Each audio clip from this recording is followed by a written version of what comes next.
Obrigada, Sr. Presidente. Senhores deputados, mais uma vez, em nome do Grupo Parlamentar do PSD, agradeço a sua intervenção inicial, que nos permite agora aprofundar os factos e esclarecer as preocupações que levaram o PSD a solicitar esta audição.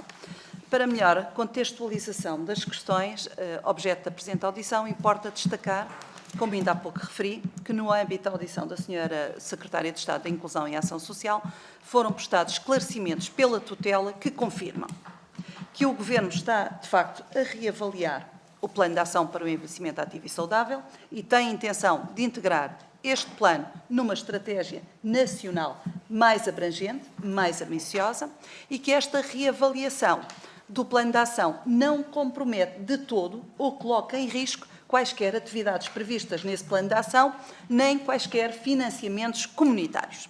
E, por último, que o processo de fusão do Centro de Competências de Envelhecimento Ativo e do Centro de Competências para a Economia e Inovação Social foi levado a cabo numa ótica de otimização de recursos públicos e que não há qualquer intenção de deixar cair quaisquer medidas de formação em prestação de cuidados aos idosos.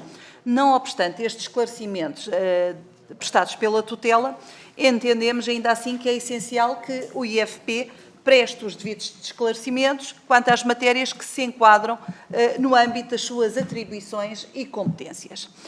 Designadamente quanto à alegada suspensão de algumas atividades do Plano de Ação, designadamente quanto a estas atividades de formação em prestação de cuidados aos mais idosos, quanto à forma como o IFP está a conduzir este processo de fusão dos dois centros de competências e ainda quanto a um ponto que consideramos mais crítico, que é relativamente, como é óbvio, à situação laboral dos trabalhadores do extinto Centro de Competências de Envelhecimento Ativo. Sr. Presidente, a fim de esclarecer definitivamente quaisquer dúvidas e tentar apurar algumas das declarações e insinuações feitas pelo Dr. Nuno Marcos, gostaria que nos esclarecesse o seguinte: confirma que o IFP, apesar de já ter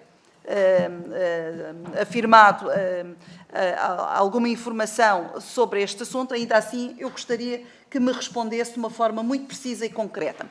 Confirma que o IFP comunicou a 36 formadores contratados a termos que os seus contratos não iriam ser renovados? Daquilo que eu deduzi das suas palavras é que apenas foram notificados 3 formadores da intenção de não renovação desses contratos.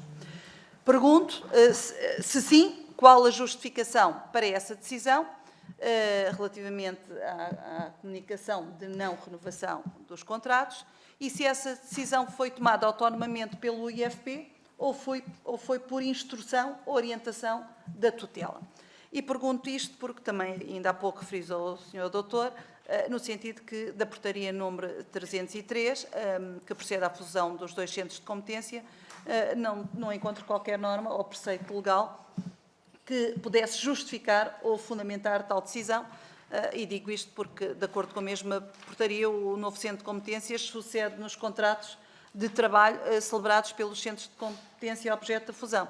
Ou seja, o Governo teve a preocupação exatamente de salvaguardar todos esses direitos e obrigações dos trabalhadores que estavam afetos a esses centros de competência. Sr. Presidente, pergunto ainda se confirma que o IFP tem intenção de substituir esses formadores, os tais 36 formadores, por prestadores de serviço a recibos verdes. Se sim, por que razão? E continuo a dizer que, de acordo com a sua intervenção inicial, parece-me que não, mas ainda assim quero uma resposta precisa a esta questão. E também se essa decisão é uma decisão que foi tomada pelo IFP de forma autónoma ou se foi por orientação e instrução da tutela.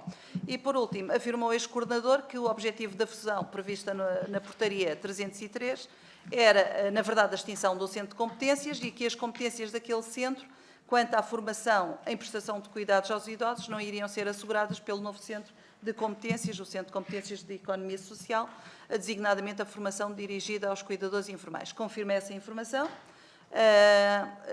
Dispõe o artigo 4 da portaria 303, que o IFP dispõe do prazo de 30 dias consecutivos para a apresentação de um protocolo com a finalidade de responder às necessidades prementes em matéria de formação profissional.